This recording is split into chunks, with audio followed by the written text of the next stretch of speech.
Good morning mga kabady. So, may unit tayo ngayon na may trouble. Ayaw mag-engage yung gearbox natin. At sabi nung may-ari, pag hindi nakaandar, pumasok naman. Pero kapag nakaandar na, try natin. Ayaw niya pumasok.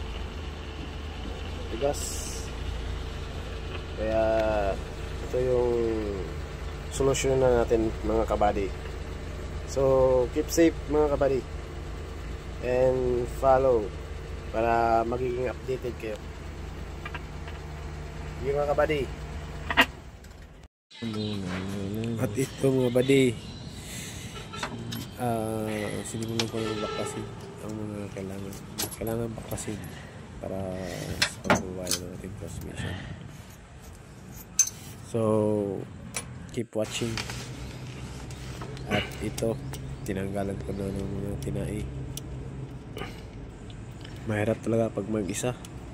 Yung isa sa camera, yung isa sa ginagawa natin. Laban lang mga buddy.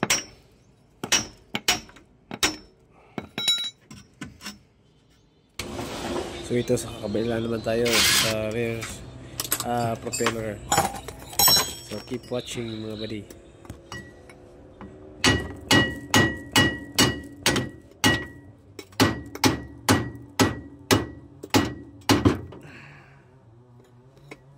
At ito ngayon, natanggal ko na, nababa ko na yung transmission. Kita nyo naman na bumaba na siya.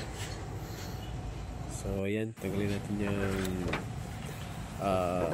pressure plate mga buddy. So ayan, ginamit ko na ng power popcorn. Keep watching.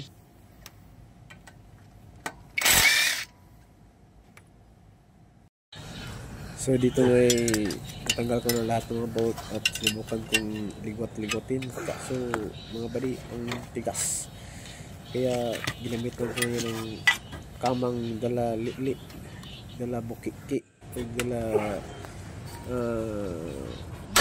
dok. So ayan mga buddy, kita nyo yan.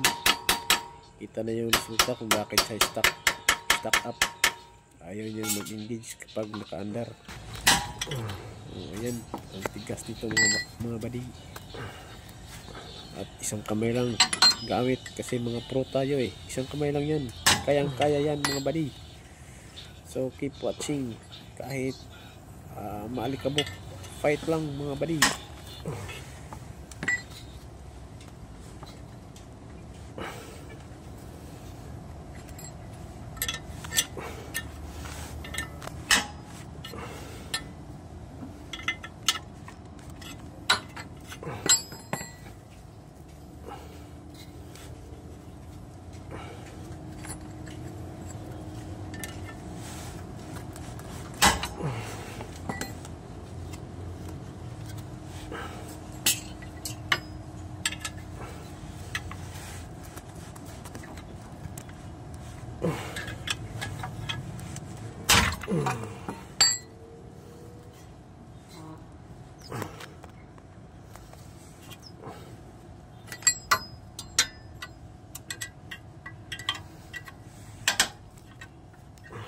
So dito may malapit na matanggal mga buddy.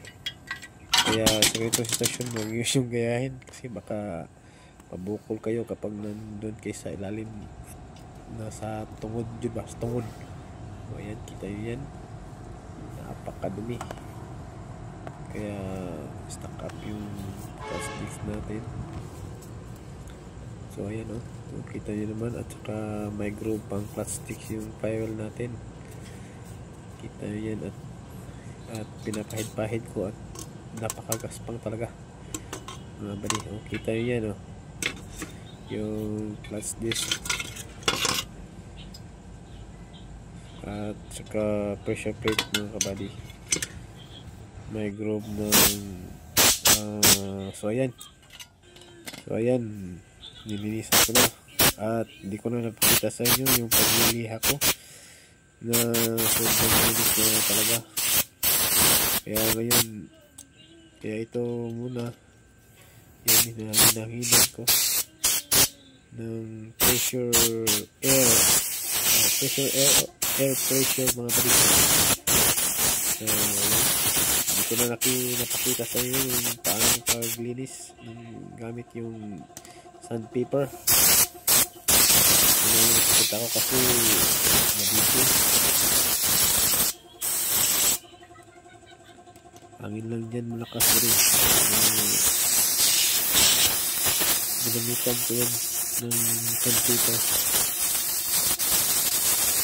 Mawala talaga yung naninigas na mga guys, tapos ito tahod. nasapak ko na kasi hindi ko na bigyan mga kabady because